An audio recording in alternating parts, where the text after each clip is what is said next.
The word of the cross is the power of God. There is a strange truth at the center of Christianity. The moment that looked like God's defeat, was actually God's power. The cross. Not a throne. Not a sword. And yet this is where rescue begins. But why would salvation look like that? Why would God place His power within what the world calls weakness? Stay with me, because this changes how you survive the days you feel most fragile. Most people expect power to be loud, to dominate, to win by force. But the cross is quiet power.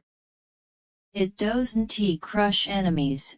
It absorbs the weight of human violence and transforms it into mercy. And that's the mystery. How can suffering become salvation? How can death become life? Imagine you're walking on an empty road at dusk. The sky is heavy with clouds, and the wind keeps asking questions you don't know how to answer. You feel small. Maybe you've been carrying guilt, or fear, or the quiet shame of not being strong enough. And then, light breaks through the clouds. Not a violent flash but slow beams, gentle and steady, like heaven is breathing. That's what the cross is like. Because the cross tells you something your anxiety will never. God does not save you by avoiding pain. He saves you by entering it. By standing inside the worst of humanity and refusing to stop loving. Here's what your text is saying in a simple way. The power of God in the death of Christ is this: God allowed His Son to receive the sacrifice, the injustice, and the violence of human hands, and He accepted it not because He loved suffering, but because He loved people. The cross is not God losing control. It is God choosing rescue. The world looks at the cross and says, that's weakness. But heaven looks at the cross and says, that is mercy strong enough to hold the worst and still forgive. Because real power is not just the ability to destroy. Real power is the ability to redeem. The cross is where God takes what was meant for death, and turns it into a path back to life. Not by intending evil as small. Not by ignoring human cruelty. But by absorbing it without becoming it. Jesus did not respond to violence with violence. He responded with surrender, and that surrender became victory. And the reason that matters is because your life also has moments that feel like loss. Moments where you think, if God loved me, this wouldn't be happening. But the cross whispers back, love can be present even in suffering. God can be working even when it looks like He is silent. Your text says, through the word of the cross we receive salvation. That means salvation is not earned by performance. It is received by faith.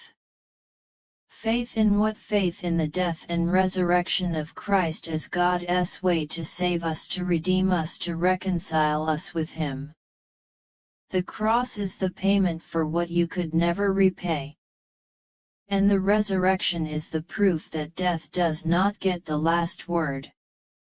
So when you believe, truly believe, you are not just adopting an idea, you are stepping into a relationship where guilt is not your identity anymore, where shame is not your home, and where God is not your enemy. Maybe you've felt far from God. Maybe you think you've ruined too much. Maybe you're tired of trying to fix yourself. Listen, the cross was not built for the people who had it all together.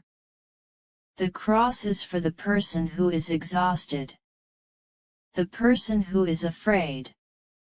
The person who keeps asking, will God still take me back? And the answer is not a theory.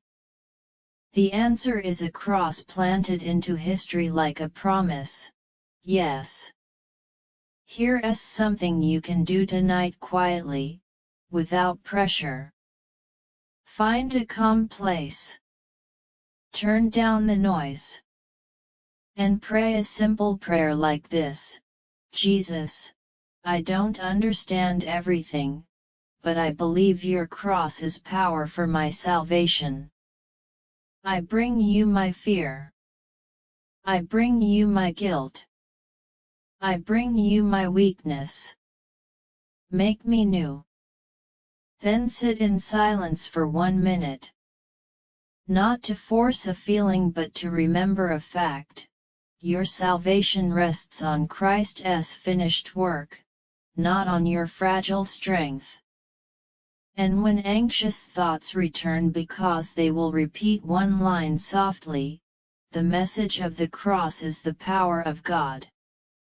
Not because the sentence is magic, but because it pulls your mind back to what is true. The cross is not just a symbol. It is God stepping into the darkness with a lantern that can't be put out. It tells you, you are not abandoned. You are not beyond saving. You are not too broken for grace. And if God can turn a cross into resurrection, then He can turn your hardest season into something that doesn't destroy you. He can redeem you. He can reconcile you.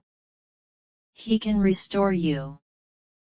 And here's the thought I want to leave hanging in your heart: if the cross is God's power, what kind of power might God be hiding inside the very thing you're trying to escape? If you want more calm, faith-based reflections like this, follow for more.